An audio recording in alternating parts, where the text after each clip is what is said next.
boring assignment in Imperial Intelligence. That was not an exaggeration. Analysts who got posted to the Earth observation detail had a habit of requesting transfers within 18 months, not because the conditions were bad but because the work was relentlessly, aggressively uneventful. You watched a species that was busy arguing with itself, building things and then knocking them down, occasionally making genuinely impressive scientific progress and then somehow failing to follow through on it for decades. You filed your monthly report saying nothing significant to report and you meant it completely, and then you did it again the next month and the month after that. The observation post itself was a small installation 3 light years from the Sol system, staffed by a team of 6 analysts on rotating 18-month postings.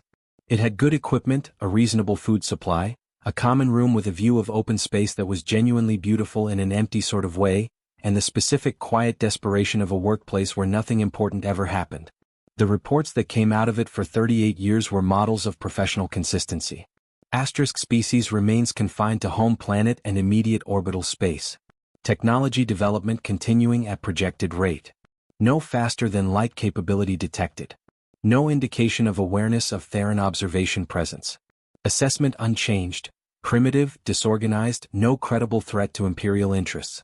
Recommend continued passive monitoring. Asterisk. Different analysts wrote those words in different orders with different minor variations, but the meaning was always the same. Nothing to see. Check back next month. Imperial Intelligence filed the reports and moved on to more interesting problems. Vera had been on the Earth detail for 11 years. This made her unusual. Most analysts did 1 rotation and requested reassignment. A few did 2.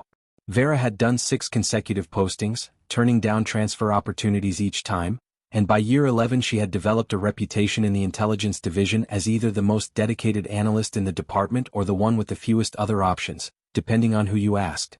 The truth was simpler than either explanation. Vera found humans genuinely interesting in a way that she struggled to articulate to colleagues who had not spent significant time studying them. They were contradictory in ways that other species were not. They would develop a technology that should have changed everything and then spend 50 years failing to apply it properly. They would make catastrophic collective decisions and then somehow recover from them faster than any reasonable projection suggested they should. They were simultaneously the most short-sighted and the most stubbornly persistent species she had ever studied, and that combination did not fit neatly into any of the standard analytical frameworks the Empire used to assess developing civilizations. She had flagged this in reports several times over the years in careful professional language. Each time Imperial Intelligence had noted her observation and done nothing with it because a species that couldn't leave its own planet was not a priority regardless of how interesting its developmental patterns might be to individual analysts. So Vera watched and filed her reports and kept her deeper concerns to herself mostly, storing them in a private notebook that she had been filling for 9 years with observations that didn't fit the official categories. The energy signatures appeared on a Thursday. Vera was running a routine scan of the lunar surface, the kind of automated check that took about 20 minutes and almost never produced anything worth noting, when her equipment flagged something on the dark side that it could not immediately categorize. She ran the scan again manually. The signature was still there, stronger on the second pass, which meant it was not a calibration error or an equipment ghost. It was real, and it was coming from a section of the lunar surface that had shown nothing unusual in any previous scan going back to the beginning of the observation program. She spent 4 hours checking her equipment before she was willing to accept that the equipment was working correctly. Then she spent another 3 hours trying to match the signature against every known energy profile in the Imperial database. It matched partially against several things and completely against nothing. Whatever was producing it was using a process that was either entirely new or was a combination of existing processes that produced a profile the database hadn't anticipated. Vera sat with that conclusion for a long time. She was a careful person by training and by nature. She did not like making claims she could not fully support, and she especially did not like filing urgent reports because urgent reports that turned out to be nothing were the kind of thing that followed an analyst's career for a long time. She had seen colleagues damage their reputations permanently by escalating things that turned out to have mundane explanations. But she had also been watching humans for 11 years, and she had spent 9 of those years writing private notes about the ways their development did not follow the expected curves, and the thing she was looking at now did not feel like a mundane explanation waiting to be found. She pulled up her private notebook and read back through the last 3 years of entries. The infrastructure projects that didn't match any public human records. The communication traffic that had been gradually shifting toward encrypted formats over the past decade. The resource allocation pattern she had noticed 18 months ago that suggested large-scale construction activity somewhere the public record wasn't acknowledging. She had flagged none of it officially because each piece alone was explainable. Together, sitting in her mind next to the energy signature currently showing on her screen, they formed a shape she did not like at all. She opened a new report document. She wrote the full technical details of the energy signature. She attached her scan data. She cross-referenced it against the patterns she had been tracking privately and included that analysis for the first time in an official document. She wrote it carefully and precisely and without dramatizing anything because the data was dramatic enough on its own without her help. At the bottom, after all the technical language and the carefully worded analysis, she wrote one plain sentence. Asterisk, something has changed. Find out what before they decide to tell us themselves. Asterisk. She sent the report marked urgent and went to make herself something to eat because it was late and she had not eaten since morning and there was nothing else she could do tonight except wait. Imperial Intelligence received the report the same day. It was logged, assigned a reference number, and placed in the queue for review by the duty analyst. The duty analyst that week was a mid-level officer named Phil who was covering 3 other active files simultaneously and who read Vera's report on a Friday afternoon in the last hour before he intended to leave for the weekend. Phil read it twice. He noted the energy signature data. He noted the cross-referenced pattern analysis. He wrote a short internal memo recommending that the report be escalated to the senior assessment team for follow-up review and sent it to his supervisor before shutting down his terminal and going home. His supervisor was on leave for 2 weeks. The memo sat in an inbox. 8 months passed. They were not dramatic months inside Imperial Intelligence. Other things happened. Other files moved. Other problems got attention and resources and urgent follow-up. The Earth detail had been producing nothing significant for 38 years and one flagged energy signature from an analyst known for her overly detailed reports about a species that couldn't even reach its own neighboring planets did not, in the daily calculation of priorities, feel like the thing that needed immediate attention. By the time someone senior enough to act on it finally read Vera's report, 8 months had gone by and the energy signature she had flagged was no longer the only thing on the lunar surface that hadn't been there before. It was just the first thing. And Earth, as Vera had suspected for 11 quiet years of watching, had not been waiting around for anyone's permission to become something worth paying attention to. The decision to send scouts took 3 weeks of internal debate that should have taken 3 days. The delay was not because anyone seriously disagreed about whether to send them. Everyone agreed that Vera's report needed follow-up and that follow-up meant getting eyes closer to the lunar surface than the observation post 3 light-years out could manage. The delay was because of the question that nobody in the room wanted to say out loud but that sat in the middle of every meeting like an uninvited guest taking up space. What if she was right? Vera's report had made it to the senior assessment team 8 months late, which meant it arrived at the same time as 3 subsequent reports from the same observation post noting that the original energy signature had grown stronger, had been joined by 2 additional signatures in different locations on the same lunar surface, and that construction activity visible from long-range scanners had expanded significantly in ways that the public human record did not acknowledge or explain. Taken together, the reports painted a picture that the senior team found professionally uncomfortable. Not because the data was unclear but because it was very clear, and what it clearly showed was that a species they had classified as primitive and non-threatening for 38 years had apparently been doing something significant for quite a long time without anyone in Imperial Intelligence noticing. The internal question, the one that made the 3-week debate stretch longer than it should have, was simple. If they sent scouts and the scouts confirmed what Vera's data suggested, the Empire would have to decide what to do about it. And deciding what to do about it meant first admitting that they had badly misjudged the situation, which was the kind of admission that had consequences for careers and budgets and the comfortable institutional certainty that the Earth detail was a quiet backwater posting where nothing important ever happened. Eventually the practical reality won out over the institutional discomfort. They sent 3 scout ships. The mission parameters were straightforward. Get close enough to gather detailed scanner data on the lunar installations. Catalog everything. Assess the technology level and likely purpose of whatever was built there. Do not make contact. Do not allow detection. Come home with information. 3 ships was considered conservative overkill for a reconnaissance mission against a species with no confirmed faster-than-light capability and no known long-range detection systems. Standard protocol for this kind of operation was 1 ship. They sent 3 because Vera's reports had made at least some of the planning team cautious enough to want redundancy built in. The lead ship was commanded by an experienced officer. The other 2 carried the best scanner equipment the intelligence division had available. All three crews had been fully briefed on the Earth situation and had reviewed the observation post data before departure.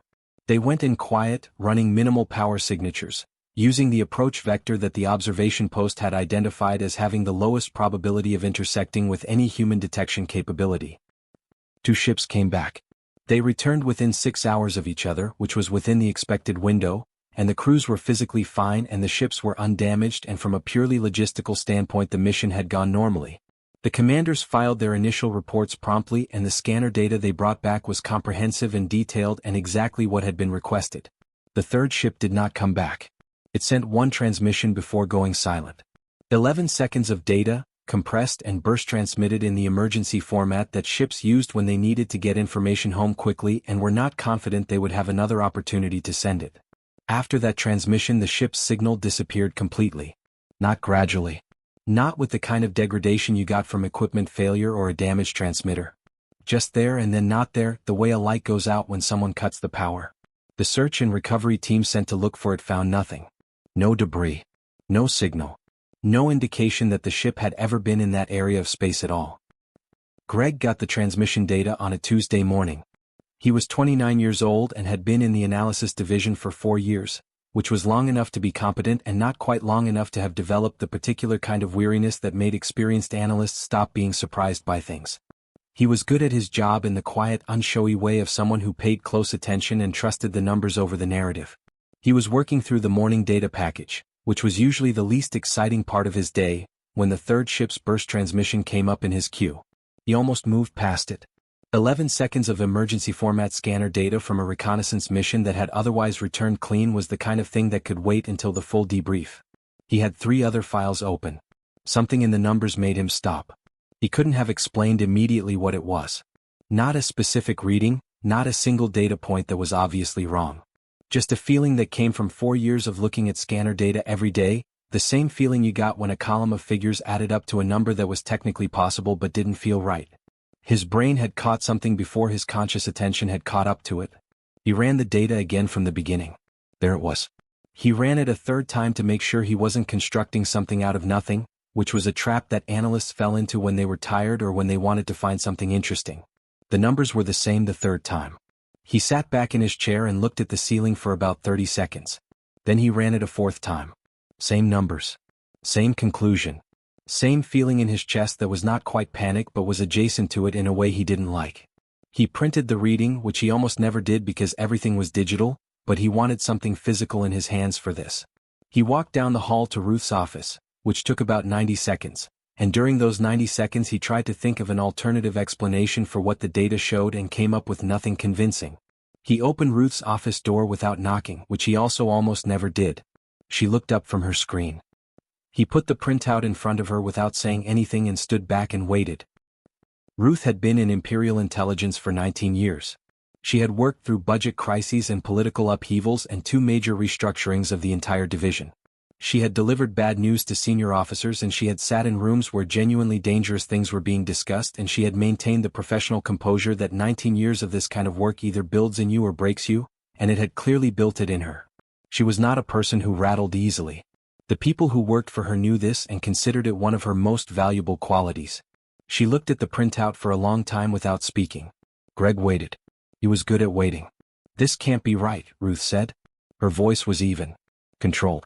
But Greg had worked for her for 2 years and he heard something underneath the evenness that he had not heard from her before. "I've run it 4 times, he said. Ruth looked at the printout again. Then she turned to her own terminal and pulled up the raw data directly, bypassing Greg's processed version, which was the right instinct. You always went back to the source when something looked wrong, because processing introduced the possibility of error and you needed to rule that out before you accepted the conclusion. She ran it once. Then again. She sat very still for a moment after the second run. Then she reached for her comm and dialed a number that she had never dialed directly in 19 years of service. Not because she hadn't known the number. It was her job to know the number. But there was a reporting chain for a reason, and skipping 3 levels of it was the kind of thing that marked a moment as genuinely different from ordinary moments, and Ruth had simply never had an ordinary moment that required it. The Director of Imperial Intelligence answered on the second signal. "We have a problem," Ruth said. She did not elaborate immediately because she wanted him to understand from those 4 words alone that this was not a routine escalation, not a procedural flag, not the kind of call that got made because someone was covering themselves on a borderline decision. She waited the 2 seconds it took for the tone of the call to register. "Tell me," the director said. His voice had changed slightly. He had understood. Ruth told him. What the humans had built on their moon was not a research station. The scanner data from 2 returning ships confirmed Vera's original readings and added significant detail. It was not a military installation in any configuration that matched any design in the Theron catalog going back 200 years of cataloging other civilizations' military development. It did not fit the research facility profile either, or the industrial profile, or any hybrid of the two that the assessment framework had categories for. It was something that the entire framework had no category for. And the energy output was the thing that Ruth kept coming back to as she talked the director through the data. Because energy output told you how long something had been running, if you knew how to read the signatures correctly, and Ruth knew how to read them correctly, and what the signatures showed was not the output profile of something recently activated or recently completed. It was the profile of something that had been running for years. Quietly. Steadily. While 38 years of monthly reports said nothing to see, nothing to report, nothing to worry about from a species that couldn't even reach its neighboring planets. Ruth finished her summary and waited. The director was quiet for a moment that lasted long enough to tell her he was processing the same thing she had processed when Greg put the printout on her desk. "The 3rd ship," he said. "Gone," Ruth said. "Clean. No debris. Nothing." Another silence. "I'll convene the senior council this afternoon," he said. "Send everything you have." Ruth said she would and ended the call and sat for a moment in her office looking at the printout still on her desk. Greg was still there, standing near the door, watching her with the expression of someone who had run a number 4 times and was hoping the 5th time would give a different answer. She looked at the reading one more time. It didn't change. Whatever humans had built up there on that quiet dark side of their moon, they had built it a long time ago. They had built it carefully and quietly and without announcing it to anyone. And one of the 3 ships sent to get a closer look had gone there and sent 11 seconds of emergency data and then stopped existing in any way that anyone could find or measure. Ruth thought about Vera's report. The one that had sat in an inbox for 8 months. Find out what before they decide to tell us themselves. She was starting to think they were already behind that deadline. The Emperor called the session for 6 in the morning. That alone told everyone who received the summons everything they needed to know about the seriousness of what was coming. The Emperor did not call 6 in the morning sessions for routine matters. He did not call them for things that could wait until the normal business day started or be handled through the standard chain of reporting. 6 in the morning meant something had happened that could not sit overnight without being addressed by the people who had the authority to address it. 14 people received the summons before midnight. They came from different parts of the capital, some of them pulled out of sleep, some of them already awake because the kind of person who ends up in a senior military or intelligence position at the imperial level tends to sleep lightly when things are uncertain, and things had been uncertain since Ruth's call to the director the previous afternoon. Word had moved through the upper levels of the intelligence division with the particular speed that genuinely alarming information always moves, not through official channels but through the informal ones, the quick private messages between people who trusted each other, the careful phone calls that said very little but implied enough. By the time the 14 figures took their seats around the table at 6 in the morning, most of them had a general sense that something significant had been discovered about the Earth situation. None of them, except Ruth and the director, knew the specifics. And knowing there was something significant and knowing the specifics turned out to be 2 very different experiences, as the next 2 hours would demonstrate. The table itself was worth noting. It was old. 3 centuries old, built from materials that didn't exist anymore, in a style that belonged to a period of imperial history that was studied in schools and referenced in speeches but felt genuinely distant from the present day. 14 emperors had sat at this table for war councils. Decisions that had shaped the empire's borders and its relationships with dozens of other civilizations had been made in this room around this table. Ruth stood at one end of it with her presentation ready and looked at the 14 faces watching her and felt the specific pressure of a moment where what you said and how you said it mattered in ways that went well beyond the professional. She had decided the night before how she was going to handle it. No editorializing. No interpretation beyond what the data strictly supported. No alarm in her voice and no false calm either. Just the information, presented clearly and completely, and let the information do what it was going to do on its own. She started with the background. The 40 years of observation. Vera's flagged reports. The decision to send scouts. 2 ships returned, 1 did not. She kept this section brief because everyone in the room had been given the summary the night before and she did not want to spend time on what they already knew when what they didn't know yet was the thing that mattered. Then she moved to the data. The first slides were technical. Energy signatures, construction profiles, scanner readings from the 2 ships that had come back and the 11 seconds from the one that hadn't. Ruth walked through each one methodically, giving the numbers their full weight without dramatizing them, answering the clarifying questions that came from 2 of the intelligence figures on the left side of the table and letting the silence that followed each section do its own work. The room got quieter as she went. This was not because people were losing interest. It was the opposite. It was the particular quiet of a room full of experienced people who were absorbing information that was systematically revising their understanding of a situation they thought they already understood, and who were doing the revision carefully and privately because they were all professionals and professionals processed before they reacted. By the 3rd section the clarifying questions had stopped. By the 5th section Admiral Cole had stopped shifting in his seat. Cole was 62 years old and had commanded fleets in 3 significant engagements and had the kind of institutional confidence that came from decades of being the most militarily prepared person in most rooms he entered. He had strong opinions and he expressed them readily, and Ruth had given enough briefings in his presence to know his rhythms well. He interrupted. He questioned assumptions. He pushed back on conclusions he found insufficiently supported.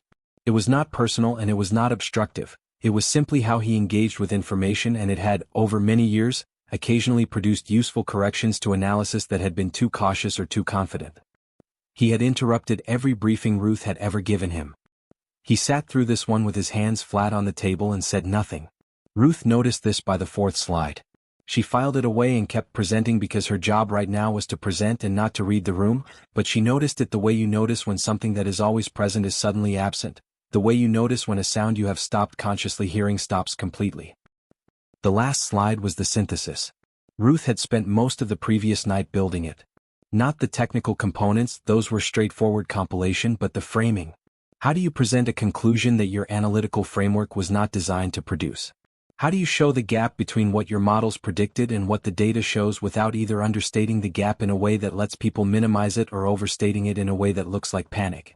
She had decided to just show it plainly. The projection curve that the Empire had been using to assess human development for 40 years, and next to it the actual data points from the Scout mission and the observation post and Vera's 11 years of careful watching. The 2 lines started together and diverged gradually and then dramatically until by the present day they were so far apart that they barely seemed to be describing the same species.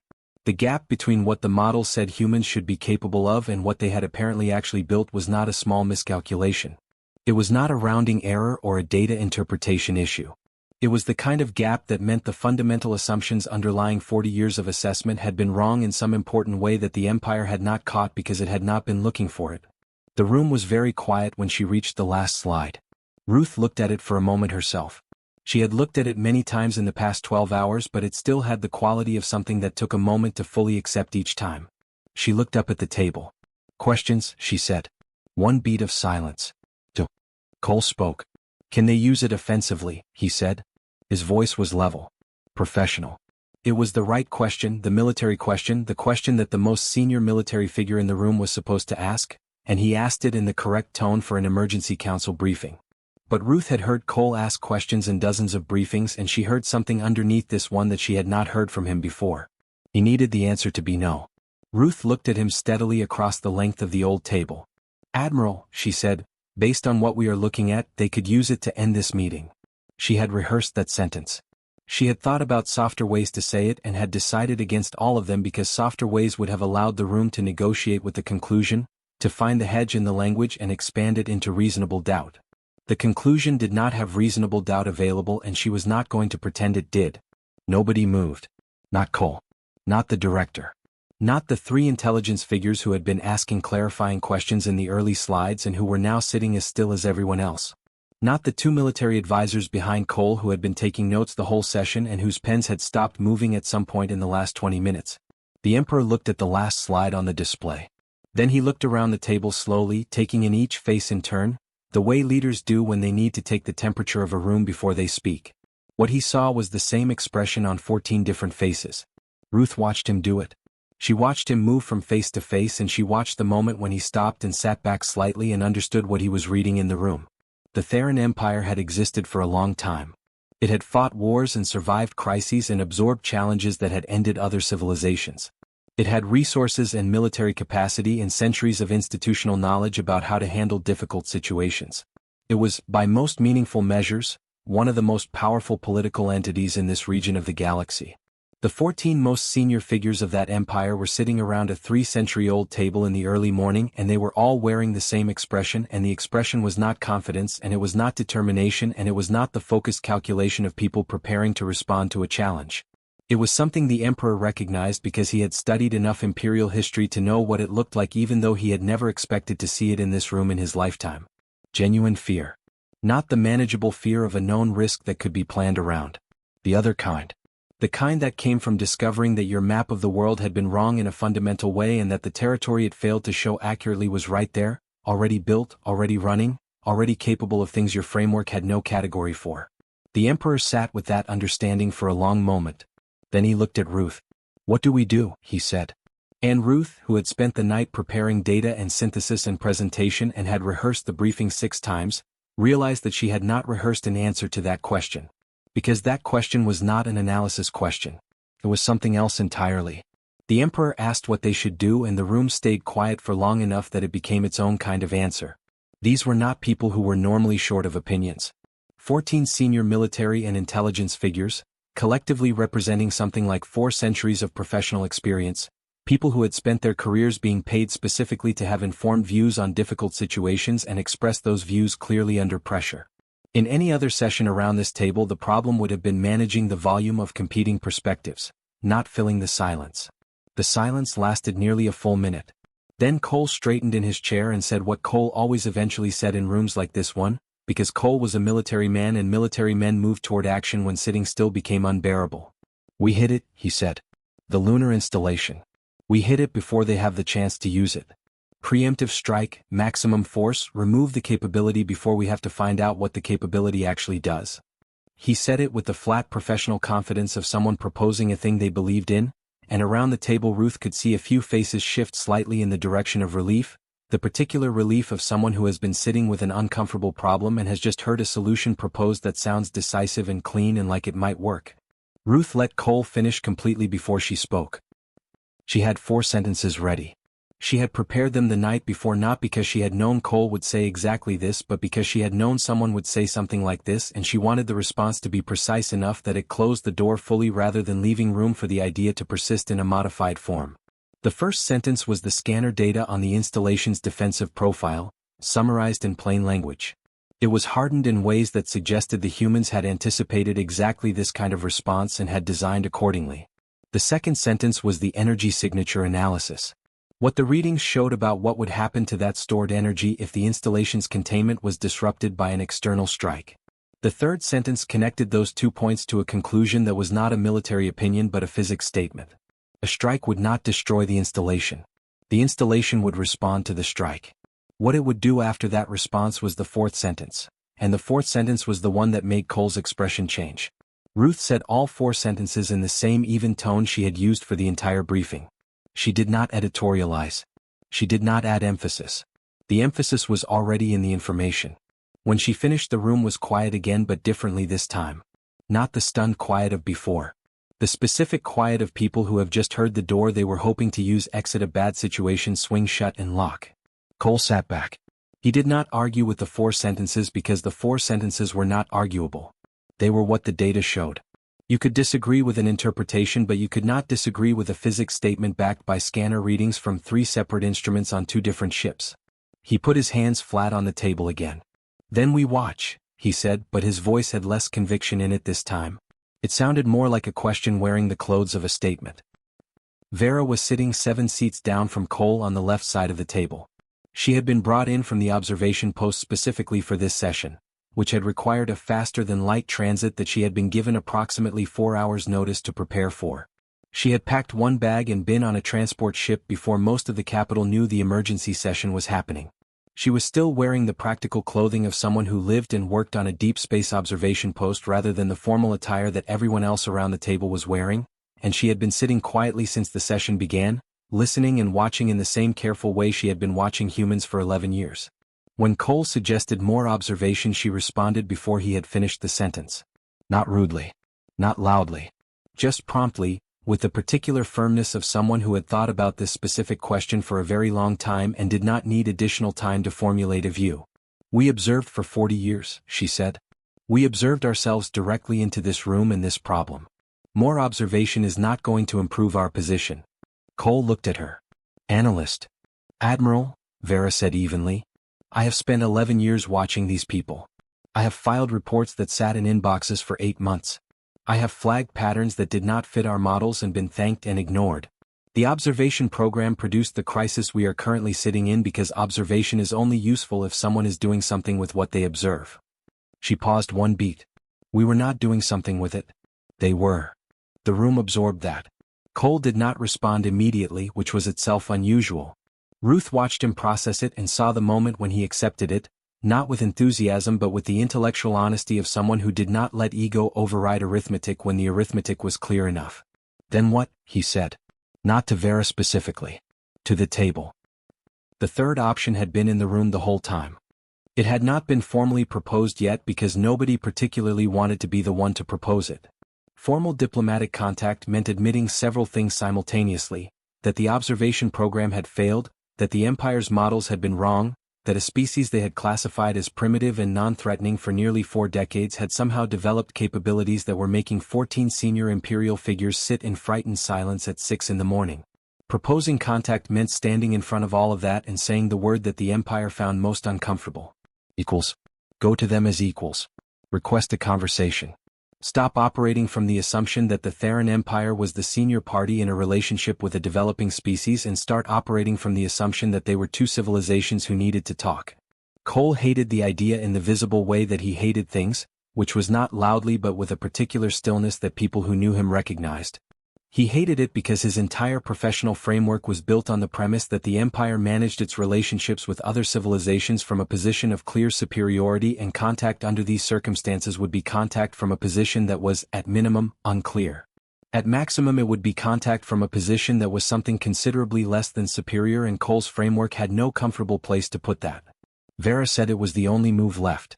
She said it simply and without apology and with the quiet certainty of someone who had watched humans for 11 years and had developed a clear sense of what they were dealing with. You could strike and make things worse. You could watch and learn nothing useful in time to matter. Or you could go and talk to them and find out whether a conversation was possible. The room sat with the 3 options arranged in front of it like doors, 2 of them closed and 1 of them open, and the open one leading somewhere nobody in the room could fully predict. Doug raised his hand.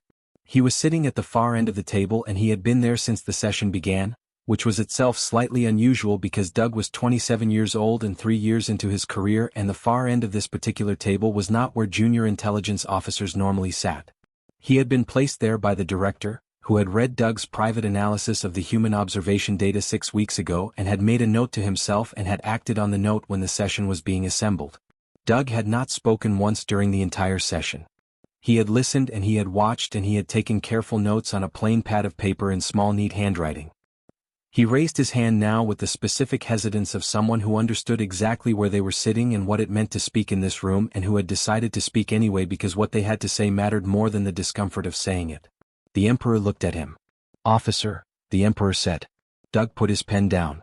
"I've read every report we've filed on humans over the past 40 years, he said. "Every single one. The observation post reports, the analyst assessments, the technical surveys, the cultural evaluations." He paused for just a moment. "All of them." The room waited. "There is a pattern in the data that I've been trying to write up formally for 2 months, Doug said. "I haven't filed it yet because I wasn't sure how to frame the conclusion without it sounding like I was overstating things." He looked down at his notepad briefly, then back up. "But sitting in this room with what we now know, I think I need to say it plainly." He looked around the table. "The humans have known we were watching them," he said. "Not recently. Not since we sent the scouts. For a long time." He paused. "Possibly the entire time." The room stayed very quiet. Doug kept going because he had started, and stopping halfway was not an option. "The pattern in the reports is subtle if you read them individually," he said. "But across 40 years it's consistent. The things they kept private are exactly the things that would have changed our assessment if we had seen them. The things they let us see kept our assessment exactly where it was." He looked at Cole, then at Ruth, then at Vera, whose expression had shifted into something that looked like recognition. That is not coincidence. That is not luck. That is a species that identified our observation capability, understood what we were looking for, and managed what we saw. He put his hands flat on the table in a gesture that was not quite like Cole's but was in the same family. They have known we were here. And they built everything we just saw in our own blind spot, on purpose while we were watching. Nobody argued with him. Not Cole. Not Ruth. Not the director. Not any of the 14 people sitting around a 3-century-old table at 6 in the morning trying to decide what to do about a species they had spent 40 years calling primitive. The silence that followed was the loudest thing in the room. The formal contact request went out at 9 in the morning. It had taken most of the previous day and a significant portion of the night to compose, which was not unusual for first contact communications. The diplomatic language division had 3 senior writers working on it in rotating shifts, because first contact messages were the kind of thing that got reviewed by historians for centuries afterward, and nobody wanted to be the person who wrote the sentence that future generations found embarrassing. Every word was weighed. Every phrase was checked for implications that might read differently in translation. The tone had to be correct, respectful without being submissive, clear without being demanding, open without revealing more uncertainty than was strategically wise. The final version went through 11 drafts and 4 levels of imperial review before the emperor approved it personally at 8:40 in the morning. It was, by any reasonable measure, a carefully constructed piece of diplomatic communication. Professional. Measured. Exactly calibrated to open a channel without committing to anything irreversible before the empire understood more about what it was dealing with. They sent it and then they waited, because waiting was what you did after sending a first contact message to a civilization you had been secretly observing for 4 decades and had recently discovered was considerably more advanced than your 40 years of secret observation had suggested. Standard galactic diplomatic protocol considered a response within 30 days to be prompt. Within a week was considered fast. Within 48 hours indicated that the receiving party had been paying close attention to the situation and had prepared accordingly. Earth responded in 4 hours. The communications room went very still when the response confirmation came in. There were 6 people on duty when it arrived, and all 6 of them looked at the timestamp and then at each other and then at the timestamp again in the way people do when a number doesn't immediately feel real. 4 hours was not a diplomatic response time. 4 hours was the time it took to get a sandwich and come back to your desk. 4 hours was nothing. The senior communications officer on duty was a careful woman named Joan who had been processing diplomatic exchanges for 16 years and who had a thorough professional understanding of what response times meant and what they implied about the party sending them. She looked at the 4-hour timestamp for a long moment. Then she picked up her comm and notified the director and the emperor's office simultaneously, which was a protocol deviation she made a judgment call on, because this particular piece of information felt like the kind of thing that needed to reach both of them at the same time rather than traveling up the chain in the normal sequence. She did not say out loud what the 4-hour response time meant. She did not need to. Every person in the communications room understood it without it being said. Earth had been waiting for this call. Not in the general sense of a civilization that knew first contact was eventually coming and had made some loose preparations. In the specific sense of a civilization that had known this particular call was coming at approximately this particular time and had been ready to answer it before it arrived. The screen connected and the woman on the other side introduced herself as Nancy. She was maybe 45, with the kind of composed and genuine warmth that was not a performance but a quality, the difference being that performed warmth had a slight lag between stimulus and response while genuine warmth was just there, consistent, not something being managed. She had dark hair pulled back practically and was dressed professionally but not formally, which struck the Theron diplomatic team as an interesting calibration, formal enough to signal that she took the occasion seriously, casual enough to signal that she was not intimidated by it. She said she was Earth's appointed contact for first communications with the Theron Empire. She said Earth was glad the call had come. She said it in a way that sounded like she meant it and not like a diplomatic formula, which was a harder thing to pull off than most people realized. Then she asked about Theron history. Not current politics. Not military capacity. Not the questions you would expect from someone who had just received a first contact message from a civilization that had been secretly watching them for 40 years. She asked about early imperial history, about a specific period 3 centuries back that she had apparently found interesting, and the questions she asked were specific enough and informed enough that the lead Theron diplomat on the call had to pause for a moment before answering because the questions were better than he had expected and he wanted to give them proper answers. The conversation moved into its first substantive section smoothly, as if both sides had agreed in advance on an agenda, which one side had and one side apparently had also but without being told. Cole watched from the observation room. He had not been scheduled to observe. He had asked to be present, and the Emperor had allowed it because Cole had been in every significant session since this situation began, and excluding him now would have required an explanation that nobody had energy for. He stood at the back of the observation room with Ruth beside him, watching the screen where Nancy was moving through the opening exchange with the unhurried competence of someone doing a thing they had prepared for thoroughly. Cole watched her for a long time without speaking. The thing he was watching for, the thing he always watched for when assessing someone on the other side of any negotiation or engagement, was the gap between what a person projected and what they actually were. People who were performing confidence had tells. Small ones easy to miss, but there if you knew how to look. A slight overcorrection in posture. A fraction of a beat too long before answering. The specific quality of attention that came from someone who was concentrating hard on appearing relaxed rather than actually being relaxed. Nancy had none of the tells. She was not performing anything. She was simply present in the conversation, engaged with it, responding to it in real time without the half-second delay of someone who was also managing an internal process of how they appeared. Whatever she was feeling about this call, whatever the weight of it was, she had dealt with that weight before she sat down in front of the screen. They knew, Cole said quietly. He was not talking to anyone specific. More thinking out loud in the presence of someone he trusted to hear it. Doug was right. They knew the whole time we were watching them. Ruth stood beside him with her arms folded, watching the screen. 40 years, she said. You don't think they noticed? We were careful, Cole said. We thought we were careful, Ruth said. Apparently that's not the same thing. Cole absorbed that. He had been absorbing a lot of things in the past 48 hours, and he was doing it with the steady methodical quality of someone who had decided that resistance to incoming information was not useful and that the better approach was to take each thing in and integrate it and update the picture and keep going. The picture kept updating in directions he did not find comfortable.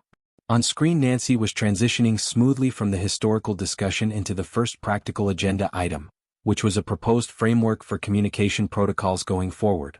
She had a document ready. She pulled it up without fumbling, referenced specific sections of it with the ease of someone who had written it or read it enough times to know exactly where everything was, and walked the Theron diplomatic team through it at a pace that was efficient without being rushed. What do they actually want? Cole said. Ruth thought about it.